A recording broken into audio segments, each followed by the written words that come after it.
بسم الله الرحمن الرحيم نحمده ونصلي على رسوله الكريم أما بعد فأعوذ بالله من الشيطان الرجيم ولتكن منكم أمة يدعون إلى الخير ويأمرون بالمعروف وينهون عن المنكر وأولئك هم المفلحون۔ اللہ تبارک و تعالیٰ کا ارشاد ہے کہ اور تم میں ایک جماعت ایسی ہونا ضروری ہے جو خیر کی طرف بلایا کرے اور نیک کام کرنے کو کہا کرے اور برے کام سے روکا کرے، اور ایسے لوگ پورے کامیاب ہوں گے۔ اللہ تبارک و تعالی ہم کو اس زمرے میں شامل و داخل رکھے۔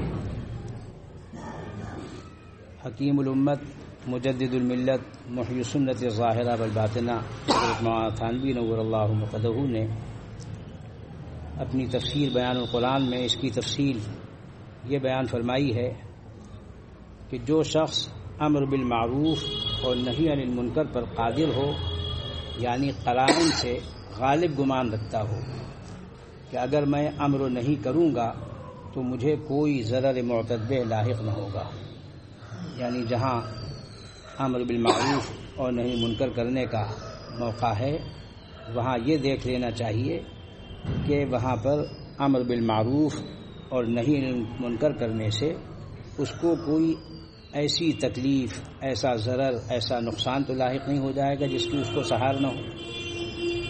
ایسے شخص کے لیے امور واجبہ میں امر نہیں کرنا واجب ہے۔ جس شخص کو علم بھی ہو، قوت اور ہمت بھی ہو، جانتا ہو، سمجھتا ہو موقع محل، اللہ تبارک و تعالیٰ نے اس کو علم کے ساتھ ساتھ حکمت بھی عطا فرمائی ہو، موقع شناسی بھی عطا فرمائی ہو، مردم شناسی بھی عطا فرمائی ہو، تو ایسے شخص کے لیے امور واجبہ میں امر نہیں کرنا شرعاً واجب ہے۔ یعنی جو چیزیں واجب ہیں ان کو بتلانا ضروری ہے، اور امور مستحبہ میں یعنی جو کام مستحب ہیں شرعاً، کرنے پر ثواب ہے، نہ کرنے پر کوئی گناہ نہیں، وہ امور مستحب کہلاتے ہیں۔ مثلا پنجگانہ نماز فرض ہے تو ایسے شخص پر واجب ہوگا کہ بے نمازی شخص کو نصیحت کرے۔ البتہ نفل نماز میں اس کا نصیحت کرنا جو نوافل مستحب ہے، نماز ہو یا کوئی بھی کام جو مستحب ہے، اس امر مستحب کا نصیحت کرنا مستحب ہوگا۔ اور جو شخص بالمعنی المذکور قادر نہ ہو، یعنی جو شخص یہ سمجھتا ہو کہ مجھ کو کوئی ضرر معتدے لاحق نہ ہوگا، اس کو علم بھی ہو، فہم بھی ہو، موقع شناسی، مردم شناسی بھی ہو، تو اب ایسا شخص اگر کہیں ایسی جگہ جہاں اس کا موقع نہیں ہے وہاں امر نہیں کرتا ہے تو ایسے شخص پر امر نہیں کرنا امور واجبہ میں بھی واجب نہیں ہے۔ یعنی یہ دونوں چیزوں کے ساتھ ضروری ہے کہ آدمی علم کے ساتھ ساتھ سمجھ بھی رکھتا ہو۔ اگر خالی علم رکھتا ہے سمجھ نہیں رکھتا ہے تو مشکل پیش آ جاتی ہے، سمجھ رکھتا ہے علم نہیں رکھتا ہے تو پریشانی پیش آ جاتی ہے۔ میں نے ایسی جماعتیں اور ایسے افراد دونوں دیکھے ہیں، بعض علم نہیں رکھتے، بعض فہم نہیں رکھتے، بعض فہم رکھتے ہیں علم نہیں رکھتے، بعض علم رکھتے ہیں فہم نہیں رکھتے۔ ان دونوں کے نہ ہونے سے گڑبڑ ہوتی ہے۔ اسی لیے حضرت تھانوی رحمۃ اللہ علیہ کا ارشاد ہے کہ جب کام اہل سے ہوگا اور محل میں ہوگا تو گڑبڑ نہیں ہوگی، کام ہو نااہل سے اور بے محل ہو جائے تو گڑبڑ ہو جائے گی۔ البتہ حضرت نے آگے قید لگائی کہ کوئی نہ سوچے کہ سب بیٹھ جائیں کہ بھئی ہم تو قادر ہی نہیں، فرما رہے ہیں اگر ہمت کرے تو ثواب ملے گا۔ جو شخص علم رکھتا ہے، فہم رکھتا ہے، مگر ہمت کی کمی ہوتی ہے بسا اوقات اس میں، اب وہ جانتا بھی ہے، سمجھتا بھی ہے، مگر کہتا نہیں، تو ایسا نہیں کہ بے ایمانی کی وجہ سے نہیں کہتا ہے، بے علمی کی وجہ سے نہیں کہتا ہے، ناسمجھی کی وجہ سے نہیں کہتا ہے، بلکہ بے ہمتی یا کم ہمتی کی وجہ سے نہیں کہتا ہے۔ البتہ اگر ایسا شخص ہمت کرے تو ثواب ملے گا۔ پھر امر و نہی میں قادر کے لیے جو شخص قدرت رکھتا ہو امر و نہی کرنے کی امور واجبہ میں، پھر اس میں بھی تفصیل ہے۔ اگر قدرت ہاتھ سے ہو تو ہاتھ سے اس کا انتظام واجب ہے، جیسے حکام، جو حدیث شریف میں آتا ہے من رأى منکم منکرا فلیغیرہ بیدہ فمن لم یستطع فبلسانہ فمن لم یستطع فبقلبہ وذلک اضعف الایمان۔ کہ تم میں سے جو شخص کسی برائی کو دیکھے تو اس کو ہاتھ سے روک دے. تو اس کا کیا مطلب ہے؟ کون روکے؟ کہہ رہے ہیں حکام. ہاتھ سے روکنا حکام کا کام ہے، زبان و قلم سے روکنا علماء کا کام ہے. اور جو آدمی نہ قدرت رکھتا ہے، قوت رکھتا ہے، نہ علم رکھتا ہے، نہ اس کے پاس زبان سے کہنے کی صلاحیت ہے، نہ قلم سے لکھنے کی اہلیت ہے، تو ایسا شخص کیا کرے؟ اب جانتا بھی ہے، سن رہا ہے، سمجھ رہا ہے، دیکھ رہا ہے، بس اپنا خاموش ہے، دل سے برا سمجھے. وہ تیسرا درجہ ہے. فرمایا گیا یہ ایمان کا سب سے کمزور درجہ ہے. تو اس کے لیے حضرت فرما رہے ہیں کہ اگر قدرت ہاتھ سے ہو تو ہاتھ سے اس کا انتظام کرنا واجب ہے. جیسے حکام، جو حکام و افسران ہیں ان کو اللہ تبارک و تعالیٰ نے عدل کو، انصاف کو نافذ کرنے کے لیے قدرت عطا فرمائی ہے، وہ قوت کو کام میں لیں. محکومین کے اعتبار سے، یعنی جو بھی اس کی محکومیت میں آتا ہے، جس پر بھی اس کا اثر پڑ سکتا ہے، تو وہ اپنے اثر سے کام لے گا. ہر شخص خاص اپنے اہل و عیال کے اعتبار سے بھی اس میں داخل ہے. مثلا شوہر ہے، وہ بیوی کے اعتبار سے کہ بیوی کو وہ صحیح بات بتائے، موقع پر اچھی بات بتائے، بری بات سے روکے. یہ نہیں کہ بیٹھے ہوئے اٹھے ایسے کچھ کہتے ہی سنتے نہیں، وہ پردہ نہیں کرتی اور ان کو شرم نہیں آتی، غیرت نہیں ہے، تو ادھر بے پردگی ہے، ادھر بے غیرتی ہے، تو دونوں جمع ہو گئے. بے شرم بے حیا عورت جمع ہو گئی گھر پر، اور اس کے ساتھ بے غیرت شوہر ہو گیا. تو اب دونوں جو ہیں اپنا خوش، وہ بے پردگی کر کے خوش ہے، یہ بے غیرتی کر کے خوش ہے. تو ہر شخص خاص اپنے اہل و عیال کے اعتبار سے.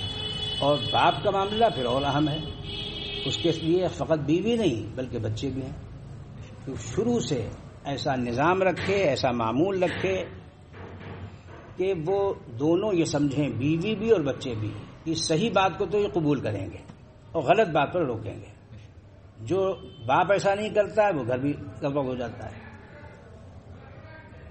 ہر شخص خاص اپنے اہل و عیال کے اعتبار سے. اور اگر صرف یہ تو بات ہو گئی قادر کے اعتبار سے، حکام، والد اور شوہر، مثال میں نے بیان کر دیا.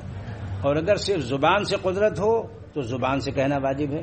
جیسے باقاعدہ عالم ہے اور سمجھدار بھی ہے، اللہ نے اس کو علم بھی دیا ہے، فہم بھی دیا ہے، اور حکمت کے ساتھ اور ہمت کے ساتھ بات کہنے اور لکھنے کی صلاحیت بھی دی ہے. اب وہ چپکا رہتا ہے کہ لوگ برا مانیں گے. وہ اس لیے چپکا رہتا ہے کہ ہم جو ہے وہ غیروں کی نظر میں اچھے نہیں سمجھے جائیں گے. تو یہ اللہ کو نہیں راضی کر رہا، یہ مخلوق کو راضی کر رہا ہے.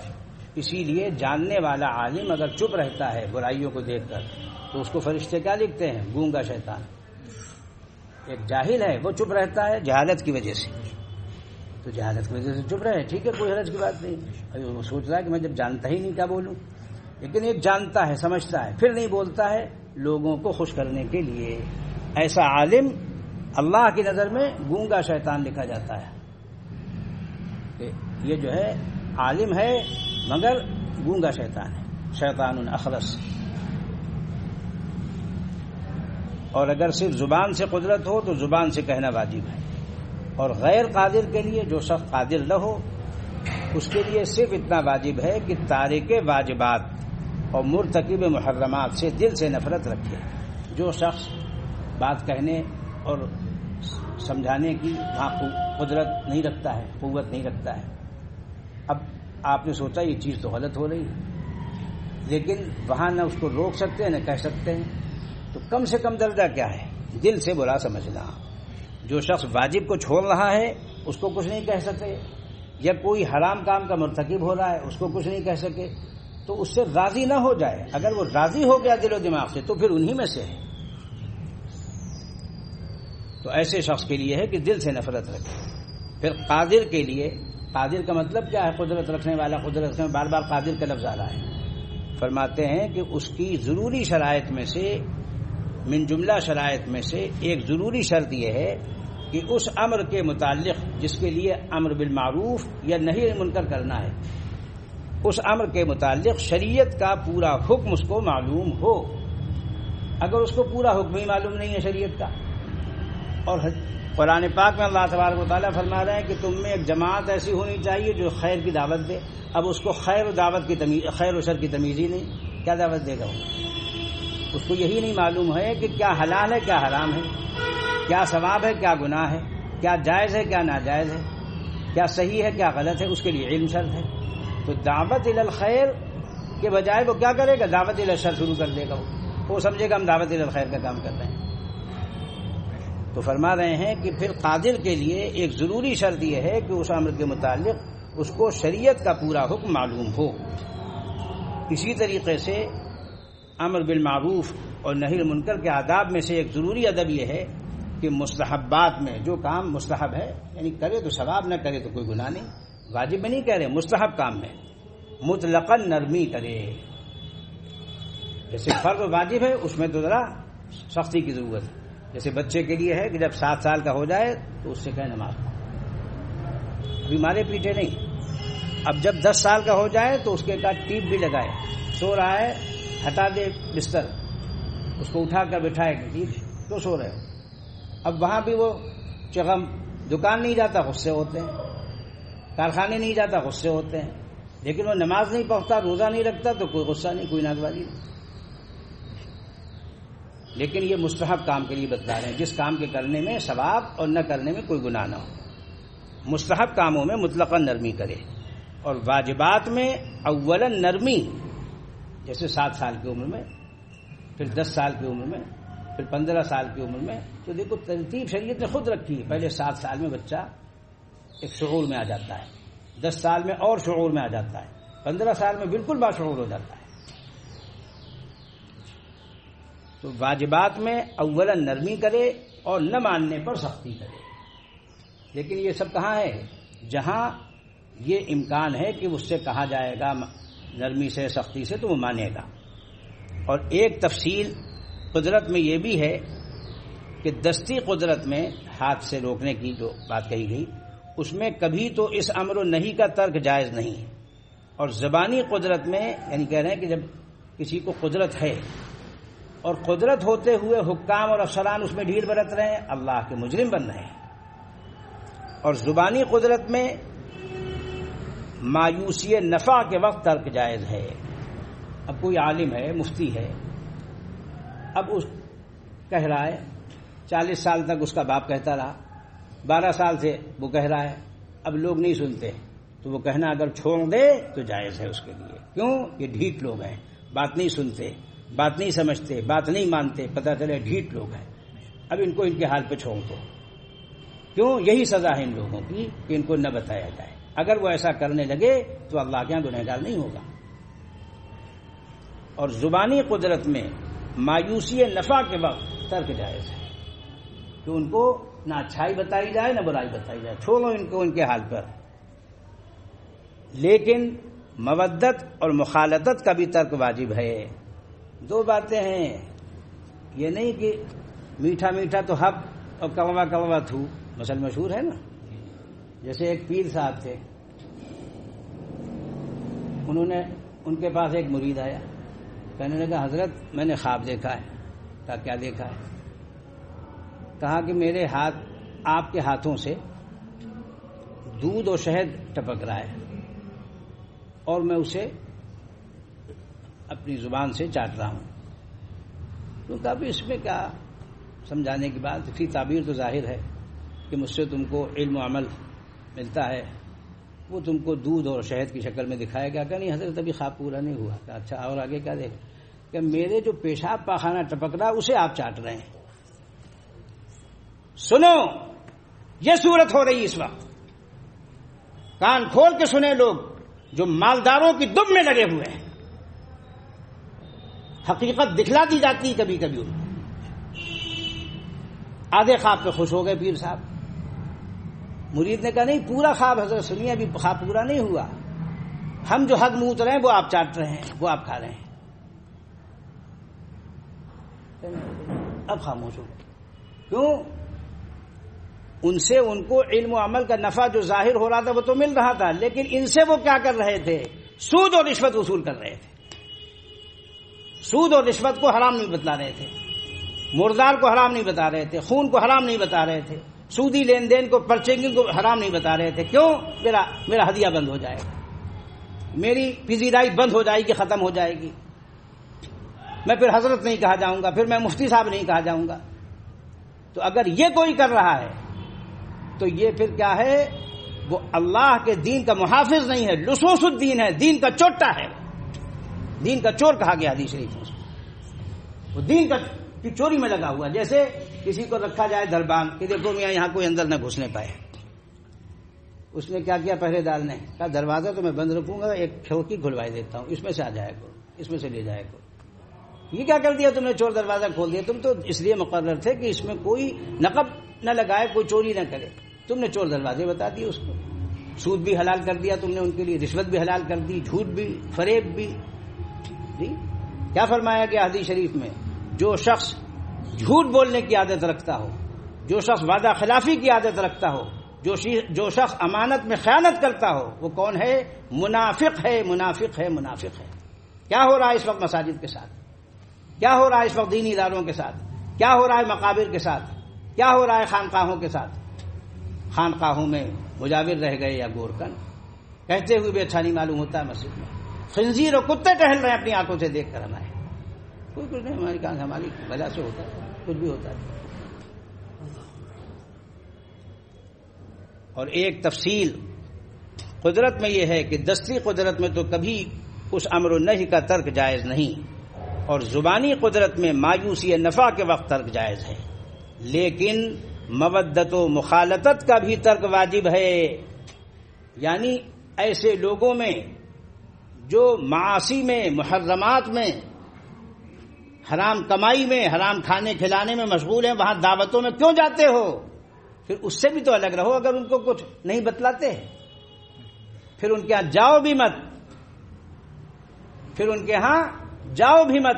یہ بھی ہے کہ جب ان کو امر بالمعروف و منکر میں عالم و مفتی کو کہا گیا کہ ٹھیک ہے آپ مایوس ہو گئے، نہیں بتاتے قوم کو، تو پھر ان سے مال گھسیٹنے میں نہ گھسیے، پھر اس سے بھی الگ رہیے. جب آپ ان کو دینی نفع پہنچانے کا محل نہیں سمجھ رہے تو ان سے مال بھی مت گھسیٹیے. ہاں مگر بضرورت شدیدہ، جیسے کوئی شخص بھوکا مر رہا اور وہ کہا بھائی ہمیں ضرورت ہے، میں دو، وہ تو ایک الگ چیز ہے. ضرورت مجبوری تو بالکل دوسری. لیکن عام عادت اس کی کہ بھئی آپ پھر ان کو ہر حالت میں امر بالمعروف و منکر کرتے رہیں، پھر ملے جلیں تو ٹھیک ہے بات. پھر قادر کے ذمے اس کا وجوب علی الکفایہ ہے. اس کا مطلب یہ ہے کہ اگر اتنے آدمی اس کام کو کرتے رہیں کہ بقدر حاجت کام چل رہا ہو تو دوسرے اہل قدرت کے ذمے سے ساقط ہو جائے گا. معلوم ہوا اہل اس کام کو کرتا رہے اور نااہل اس میں دخل نہ دے. نااہل دخل دے گا گڑبڑ ہوگی. یہ کل 6 مسئلے اس مقام پر ذکر کیے گئے تفسیر بیان قرآن میں.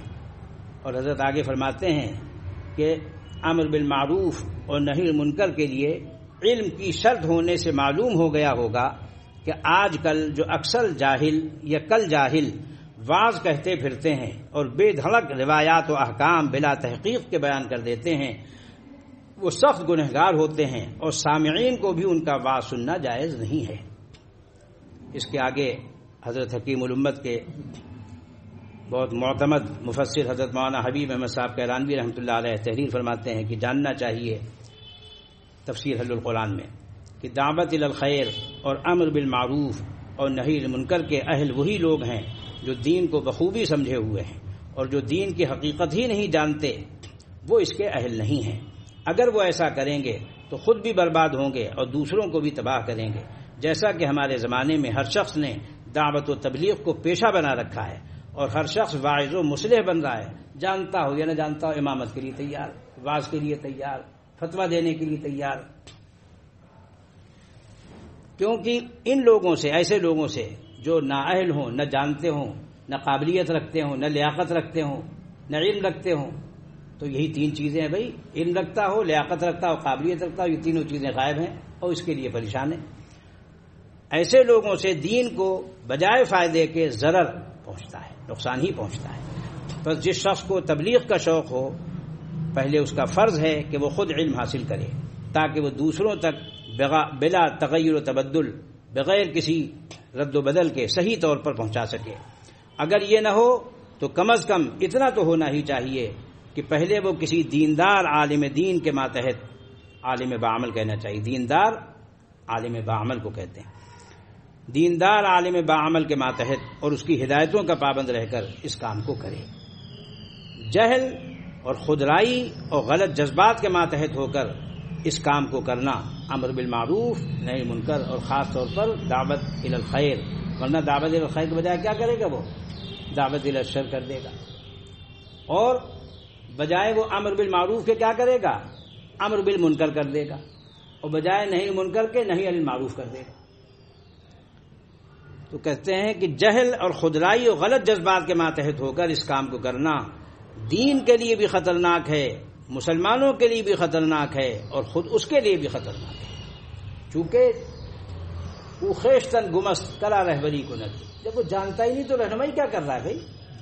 تو اس لیے پہلی شرط اللہ تبارک و تعالیٰ کے فضل سے علم ہے، اس کے مطابق عمل ہے، اس کا موقع و محل سمجھنا ہے، موقع شناسی و مردم شناسی، پھر اس کام کو کرے گا تو انشاءاللہ تعالیٰ بہت اجر و ثواب ملے گا، خصوصاً اس زمانے میں، جبکہ فرمایا گیا ہے کہ جب ہماری امت میں بگاڑ ہو، فساد پھیلا ہوا ہو، اس وقت عقائد بھی بگڑے ہوئے، اعمال بھی بگڑے ہوئے، اخلاق بھی بگڑے ہوئے، اس وقت جو اس کام کو کرے گا کہ حضور اقدس صلی اللہ علیہ وسلم کی سنتوں کو مضبوطی سے پکڑے رہے گا، اس کے لیے 100 شہیدوں کا اجر ہے۔